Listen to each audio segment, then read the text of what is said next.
না ঠিক আছে, সমস্যা নাই। আরে এত রাত ধরে রান্না বান্না করছে, এটি খাইবো কেনা? খা, এটি খা। হ্যাঁ, হোয়াটসঅ্যাপ কিতা খবর আছেন নিবালা, খাইছেন নিবাদ। তো চলুন দেরি না করে শুরু করা যাক। তো আজকের ব্লগটি হচ্ছে ঢাকা মতিঝিল হতে ঢাকা টঙ্গী পর্যন্ত। তো আমি শুরুতে চলে যাচ্ছি কমলাপুর রেল স্টেশন, কারণ আমি ট্রেন দিয়ে চলে যাব টঙ্গীতে। তো শুরুতে আমি ভিতরে আস্তে আস্তে ঢুকতেছি, কারণ আমাকে টিকিট নিতে হবে, টিকিট নিয়ে তারপর হচ্ছে যেতে হবে। তো এখান থেকে আমি একটা টিকিট সংগ্রহ করলাম, সংগ্রহ করে আমি ভিতরের দিকে চলে যাচ্ছি।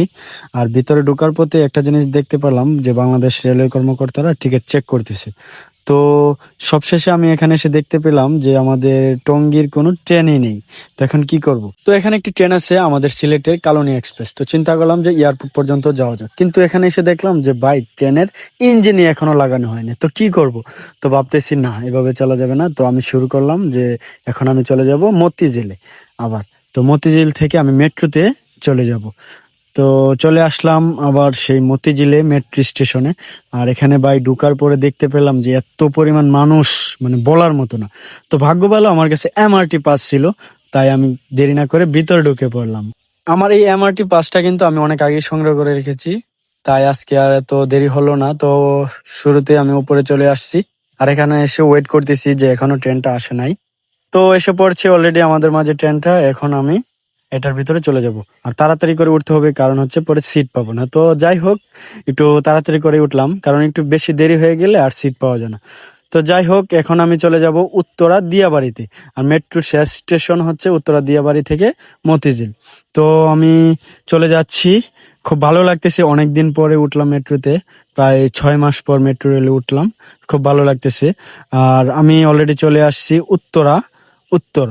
তো এখানে এসে আমি নামার চিন্তা ভাবনা করতেছি, আর এখানে অনেক মানুষ নামতেছে। তো শুরুতেই একটু তাড়াহুড়ো করে নামতেছি, কারণ পরে দেরি হয়ে যাবে। তো অলরেডি পাস শেষ করে আমি চলে আসলাম উত্তরা দিয়াবাড়িতে। আর এখানে এসে খুবই ভালো লাগতেছে। এখন আমার লেগুনা দিয়ে চলে যেতে হবে কোথায়, সেটা হচ্ছে টঙ্গীতে। ভাইরাল ওরা করে ভয় কোন পেয়ে ক্যামেরা গিয়ে যে, এই ভাই এত সুন্দর করে চা বানাইছে, আপনারা এই দোকানে আসবেন, আপনারা এই দোকানে আসবেন, চা খাইবেন, পরে কোন আপনি মজা পাইবেন। ভাই, আপনি কিছু কোন? যাই হোক বন্ধুরা, আসার পরে সবার সাথে দেখা, বড় ভাই শামীম, তারপর হচ্ছে রামিম ভাই, তারপর হচ্ছে রেজাউল ভাই, তারপর হচ্ছে মানে সবার সাথেই দেখা মোটামুটি। আজিজ ভাই ছিল, চা খেলাম, তারপর হচ্ছে একটু 2 বুট ক্যারাম বোর্ড খেললাম, একটা দিলাম একটা খাইলাম। তো যাই হোক, আবার এখানে মাহফুজ ভাই তার রুমে নিয়ে আসছে। এখানে এসে তো সবাই একটু মজা করলাম। আর কি বলবো আসলে, তখন মানে কি খাবো, মজাটাই হচ্ছে আসলে যে আমাদের বড় ভাই মাহফুজ ভাই, খুব ভালো লাগছে, ভাইয়ের মনটা কিন্তু খুব ফ্রেশ। তো বন্ধুরা, আজকের ভিডিওটি এই পর্যন্তই। সবাই